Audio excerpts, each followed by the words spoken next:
मीच तुम्हाला तुमच्या तुलनेत सर्पशाप काल सर्प दाखवतो. त्यामुळे तुम्ही माझ्या अनिष्ट परिणामाला घाबरून प्रारब्धाचे दोष कमी करण्याचा प्रयत्न करता.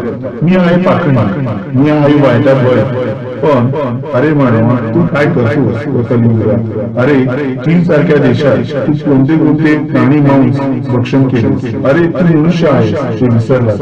निसर्गाने तुला अमूल्य देणगी दिली आहे, तरी तू निसर्गाशीच खेळ मांडला आहेस. मुख्य जनावरांना खातोस.